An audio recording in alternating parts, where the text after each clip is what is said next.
Hello everybody. मैं doctor Chandan Bansal, managing director Jayprakash hospital and research centre, Rourkela, Orissa से बोल रहा हूँ। इस समय पूरी दुनिया में एक बहुत ही विकट परिस्थिति है कोरोना संक्रमण को लेकर, कोरोना के इन्फेक्शन को लेकर। पिछले एक साल से हमारे हॉस्पिटल में हम कोरोना पेशेंट को हैंडल कर रहे हैं और हमारी मेडिकल टीम ने कई हज़ार कोरोना पेशेंट को हैंडल किया है। इस समय लोगों के मन में बहुत सारी भ्रांतियां हैं, बहुत सारे कन्फ्यूजन्स हैं।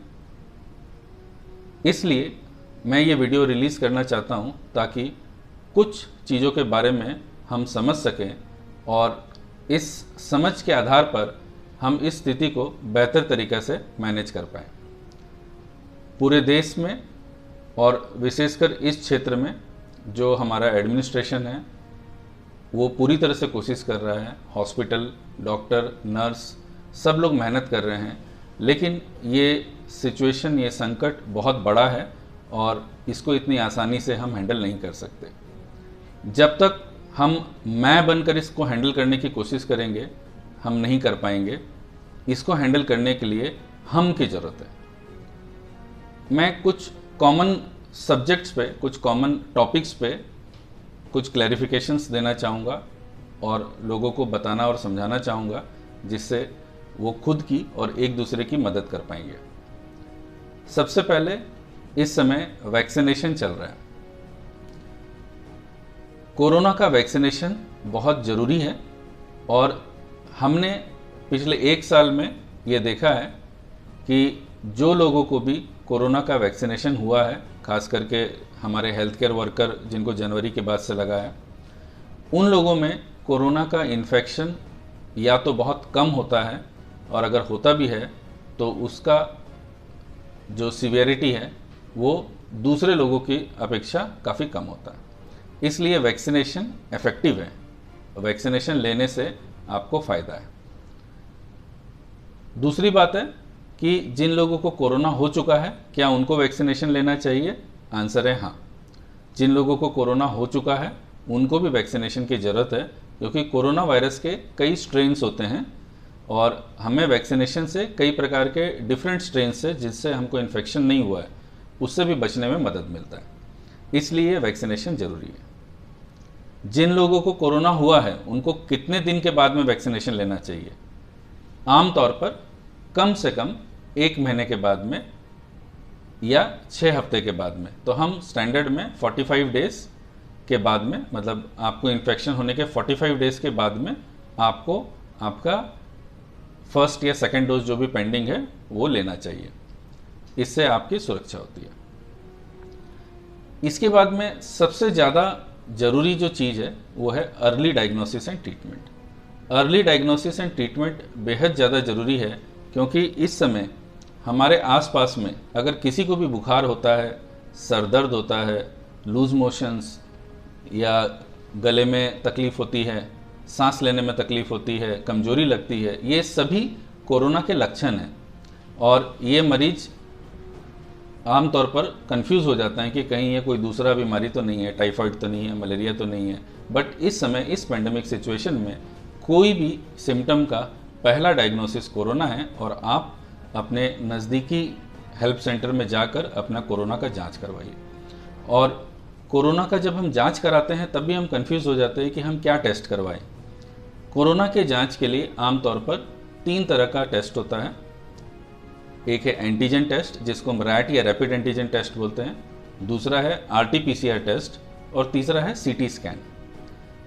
आप बहुत क्लियर रहिए कि कोरोना के डायग्नोसिस के लिए हम रैपिड एंटीजन टेस्ट या RT-PCR टेस्ट करते हैं। इन दोनों में से अगर कोई भी टेस्ट पॉजिटिव है तो आपको कोरोना का संक्रमण है, यानी कि आपको कोरोना की बीमारी है और उसका इलाज होना चाहिए। अगर इन दोनों टेस्ट नेगेटिव हैं तो भी आपको कोरोना हो सकता है। इसलिए आपको या तो 2-3 दिन के बाद में इन टेस्ट को रिपीट करना चाहिए या अपने डॉक्टर की मदद से उससे सलाह लेना चाहिए कि इस परिस्थिति में हमको क्या करना चाहिए और उसको नज़रअंदाज नहीं करना चाहिए। CT स्कैन आमतौर पर कोरोना के डायग्नोसिस के लिए प्राइमरी टूल के तौर पर इस्तेमाल नहीं किया जाता है। ये हम आपके डिजीज़ की सीवियरिटी और उसके असेसमेंट के लिए करते हैं, और सीटी स्कैन का इंटरप्रिटेशन रेडियोलॉजिस्ट और वो डॉक्टर जो कोरोना पेशेंट हैंडल कर रहे हैं वो अच्छी तरीके से कर सकते हैं, क्योंकि अभी लोग बहुत ज़्यादा कंफ्यूज हो रहे हैं सीटी स्कोर को लेकर कि सीटी स्कोर 3 आने से डिजीज़ सीवियर है कि 8 आने से सीवियर है कि 15 आने से सीवियर है। तो ऐसा नहीं है। कई बार सीटी स्कोर कम होते हुए भी पेशेंट सीरियस हो सकता है, कई बार सीटी स्कोर ज़्यादा होने से भी वो सीरियस नहीं हो सकता। इसका जो निर्णय है वो एक अनुभवी डॉक्टर ही कर सकता है और आम आदमी नहीं कर सकता। इसलिए किसी भी परिस्थिति में आप डॉक्टर्स की और हेल्थ केयर प्रोवाइडर्स की सलाह लें और उनके सलाह के आधार पर आगे बढ़ें। फिर हमारे आसपास में कन्फ्यूज़न है कि कोरोना पेशेंट को क्या दवाइयाँ दी जानी चाहिए, क्या दवाइयाँ दी जा रही है, रेमडेसिविर दिया जाना चाहिए कि नहीं दिया जाना चाहिए, टोसिलिजुमैब इफेक्टिव है कि नहीं है। अगेन हमारे पास में बहुत सारे ऐसे पेशेंट हैं जो बिना रेमडेसिविर के ठीक हुए हैं, ऐसे बहुत सारे पेशेंट हैं जिनको हमने बिना टोसिलिजुमैब और उसके भी ठीक किया है। किस पेशेंट को क्या दवा मिलनी चाहिए, ये निर्णय जो डॉक्टर्स होते हैं, इंटेंसिविस्ट होते हैं, जो इन पेशेंट को बहुत दिन से देख रहे हैं, वो अपने अनुभव के आधार पर और जो प्रोटोकॉल और ट्रीटमेंट गाइडलाइंस है उसके आधार पर करते हैं। आम आदमी को इस चीज़ में कंफ्यूज नहीं होना चाहिए, ना ही सिस्टम को, डॉक्टर्स को या हॉस्पिटल को प्रेशराइज करना चाहिए कि इस प्रकार की दवाई ही दी जानी चाहिए। इसके बाद में एक सबसे अहम मुद्दा आता है कि अगर हमारे घर में किसी को कोरोना हो गया है तो हम क्या करें, जिनको नहीं हुआ है उनको कैसे बचाएं और जिनको हो गया है उनको होम क्वारंटाइन में कैसे मैनेज करें। सबसे इम्पॉर्टेंट चीज़ है आप रेस्ट करें, क्योंकि कोरोना में बहुत वीकनेस आता है। आप जब भी फिजिकल एक्टिविटी करते हैं तो आपके लंग्स पे लोड आता है। अपने सैचुरेशन और दूसरे सिम्टम्स को मॉनिटर करते रहें, किसी हेल्थ केयर प्रोवाइडर के टच में रहें और अपना पॉजिटिविटी बना कर रखें। ये सबसे ज़्यादा ज़रूरी है, क्योंकि यदि हम अपना स्टेट ऑफ माइंड को डिस्टर्ब करते हैं तो कोरोना मैनेजमेंट में हमको ज़्यादा दिक्कत होता है। सबसे इम्पॉर्टेंट चीज़ होता है कि जिन लोगों को कोरोना हो चुका है वो पहले 14 दिन तक किसी दूसरे व्यक्ति को संक्रमित कर सकते हैं, यानी कि इन्फेक्शन पहुंचा सकते हैं। तो हम लोगों को सबसे ज़्यादा जो इश्यूज़ आता है वो ये आता है कि भाई एक बार अगर हम पॉजिटिव हो गए तो हम नेगेटिव कब होंगे। तो ये जो पॉजिटिव और नेगेटिव है ये मेडिकल टर्मिनोलॉजी है। इसका मेन जो पर्पस होता है ये होता है कि हम इन्फेक्शियस हैं कि नॉन इन्फेक्शियस हैं। तो आम तौर पर जब हम 14-15 दिन का पीरियड कंप्लीट कर लेते हैं तो हम नॉन इन्फेक्शियस हो जाते हैं, खास करके अगर हमारा जो इन्फेक्शन था वो बहुत ज़्यादा सीवियर नहीं था। तो आप किसी भी डॉक्टर की सलाह ले सकते हैं और 15 दिन के बाद में आप नॉन इन्फेक्शियस हो जाते हैं। 15 दिन के बाद में आपको दोबारा से RT-PCR या एंटीजन टेस्ट करने की ज़रूरत नहीं है, क्योंकि RT-PCR और एंटीजन टेस्ट 3 से 6 महीने तक पॉजिटिव आ सकते हैं और उसके पॉजिटिव आने से आप कंफ्यूज हो सकते हैं।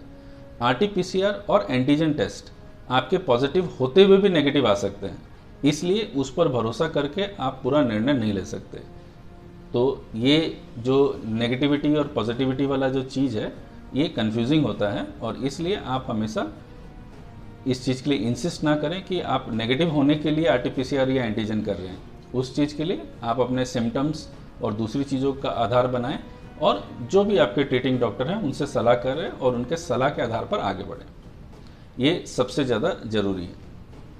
इसके बाद में एक सबसे ज़्यादा अभी लोगों के मन में खौफ है कि हॉस्पिटल में बेड नहीं है, ICU नहीं है, वेंटिलेटर नहीं है।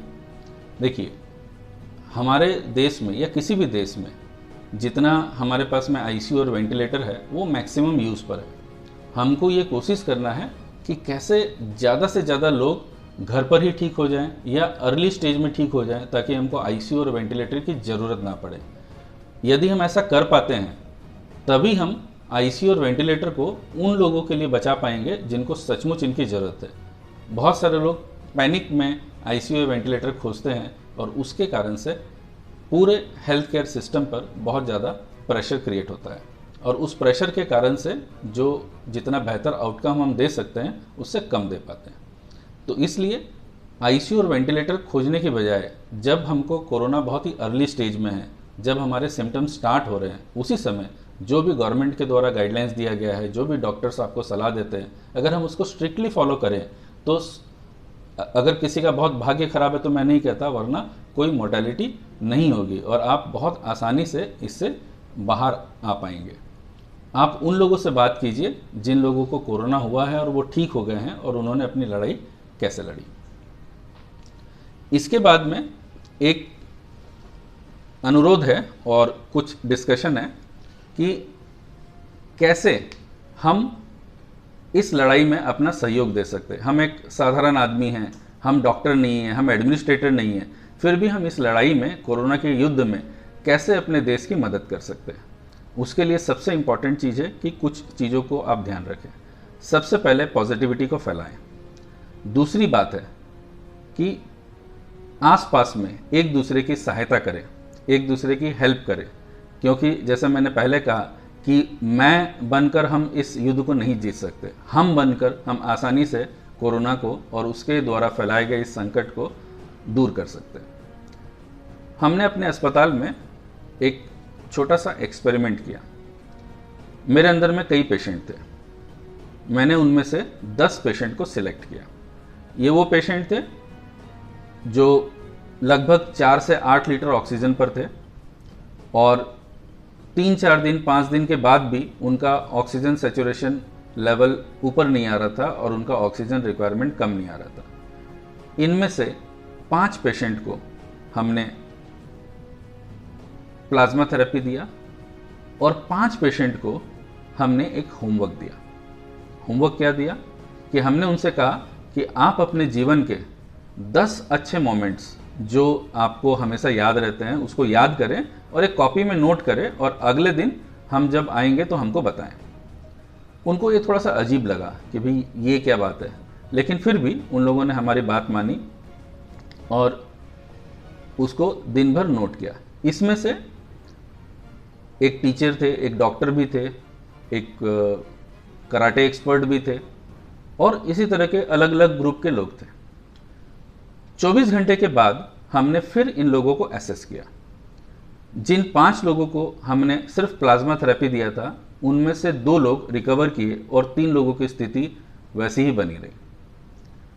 और दूसरे 5 लोग जिनको हमने अपने जीवन के पॉजिटिव मोमेंट्स याद करने के लिए कहा, उनमें से 4 लोग इतने रिकवर कर गए कि उनका ऑक्सीजन बंद हो गया और वो लगभग नॉर्मल हो गया। तो ये एक छोटा सा एक्सपेरिमेंट हमें ये बताता है कि हमारे अंदर की पॉजिटिविटी इतनी ताकत रखती है कि हम कोरोना को हरा सकते हैं। अधिकांश समय हमारे अंदर में जो नेगेटिव एनर्जी है वो हमारे जो भी संक्रमण है, जो भी बीमारी है और हमारे अंदर की जो भी कमजोरी है उसको बढ़ाती है।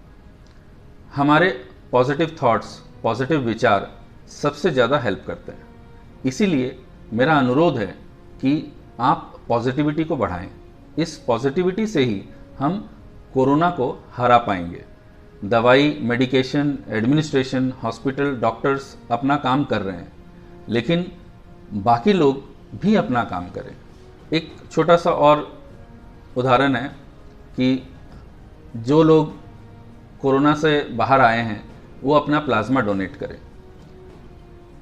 हमने बहुत सारे लोगों से रिक्वेस्ट किया कि आप जब कोरोना से ठीक हो जाते हैं तो उसके बाद आप अपना एक 30 सेकंड का वीडियो बनाएं और वीडियो बनाकर उसको जो भी सोशल प्लेटफॉर्म आप यूज़ करते हैं उसमें पोस्ट करें कि कैसे आपने कोरोना से स्ट्रगल किया और उससे बाहर आए। तो ये जो पॉजिटिविटी हम फैलाएंगे, इस पॉजिटिविटी की मदद से जो भय और आतंक का माहौल है वो कम होगा और हम बेहतर परफॉर्म कर पाएंगे।